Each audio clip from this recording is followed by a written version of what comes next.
It is in 1916 that Jassasa went to work with British spies in Arabia.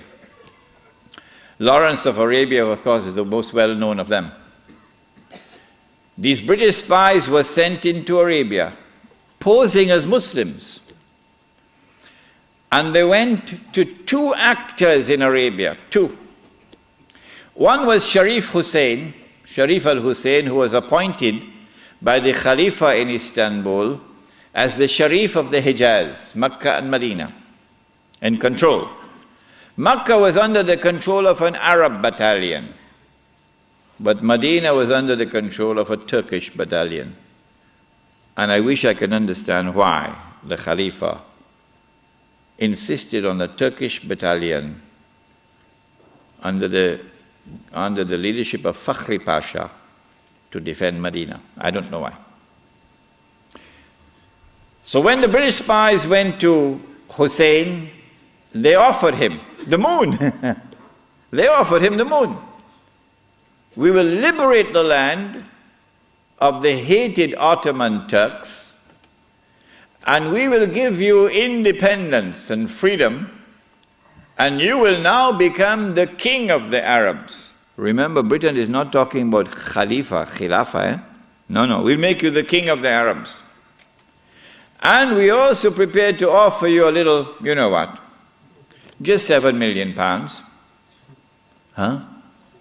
£7 million at that time is what Bill Gates has now.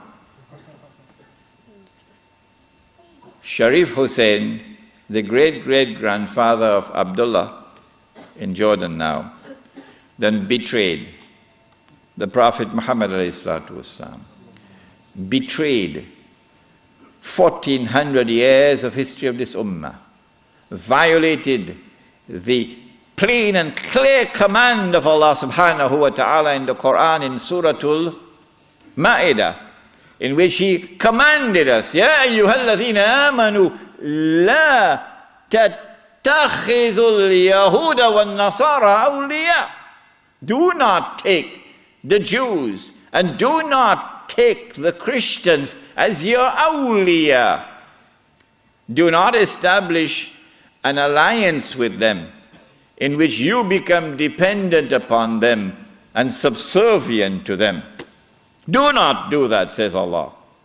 بَعْدُهُمْ أَوْلِيَاءُ بَعْضٍ. They are protecting friends of each other. وَمَنْ يَتَوَلَّهُمْ مِنْكُمْ فَإِنَّهُ مِنْهُمْ. Whosoever from amongst you turn to them for that kind of an alliance, you no longer belong to this ummah, you've now joined them.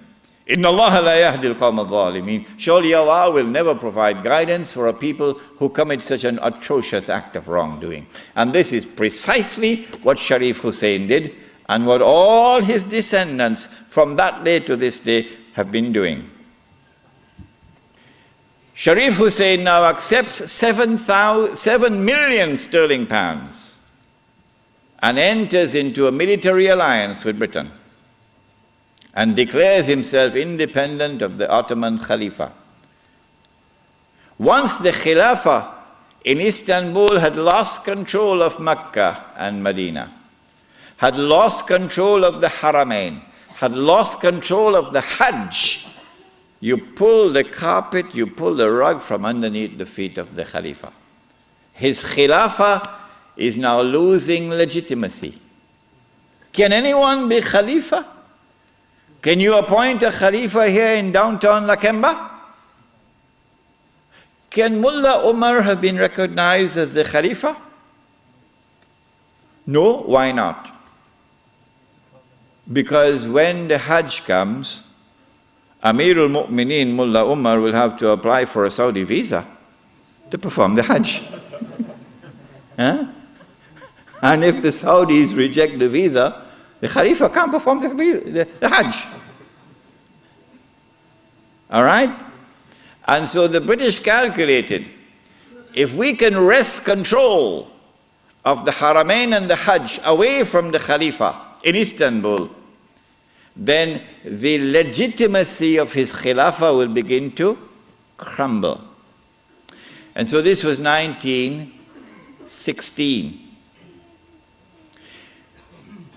The British spies then went to the second actor in the Arabian Peninsula. I mean, Britain has a PhD in deception.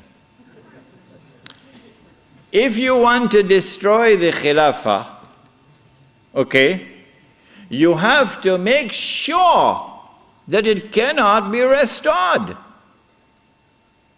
How can you take the entire world of Islam with so many ulama and ensure that not only is the Khilafah destroyed, but it cannot be restored? That's a tall order. How to do it? The answer is, you not only have to liberate the Haramain from the control of the Khalifa in Istanbul, but you have to put it in the control of those who will not themselves claim the Khilafah and will not allow anyone else to claim the Khilafah. And so long as these people keep control of the Haramain and the Hajj, the Khilafah can never be restored. Simple, isn't it? Simple, isn't it? And so that was why they had to make the trip to Riyadh to meet, what's his name?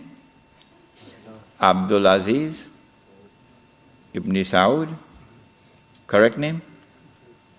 Of course it's a correct name. Why are you afraid to mention it?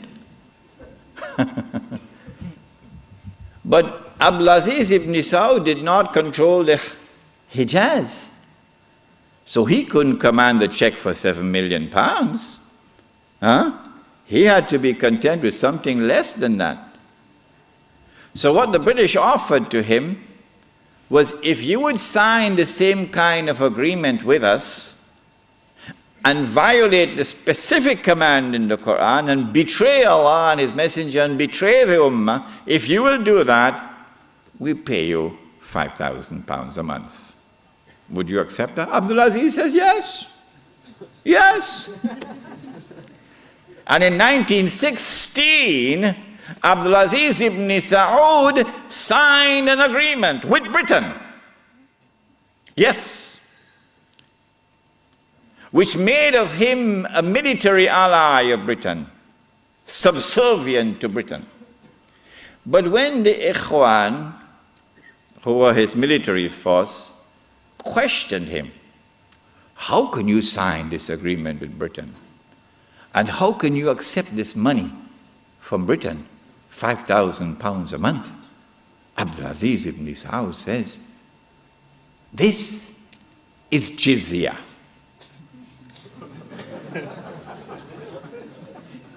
Jizya is what they pay to me because I control them. It was dust in their eyes and they swallowed it. And so Abdul Aziz ibn Saud got away with it. Massive betrayal, and a very dangerous plan is now in place. As soon as the Khilafah is destroyed, that Abdul Aziz ibn Saud will be given what is known as the green light, something that Saddam Hussein knows about, the green light. And then he will attack and take control of the Haramain. And when once he does that, he won't make the mistake of ever claiming the Khilafah for himself. And he will never allow anyone else to claim the Khilafah, because no one else can take the control of the Hijaz and the Haramain from them, because they are supported by Britain. And so goodbye to the Khilafah. It's gone. It can never be restored. Never, never, never be restored.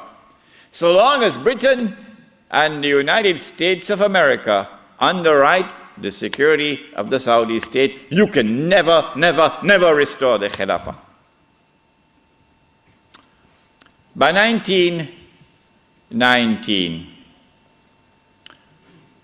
the Ottoman Empire was in shambles, falling apart. And a British army under General Allenby, with many Arabs and Punjabi Muslims fighting faithfully under his control, attacked the Turkish garrison which was defending Jerusalem, defeated it, and liberated the Holy Land.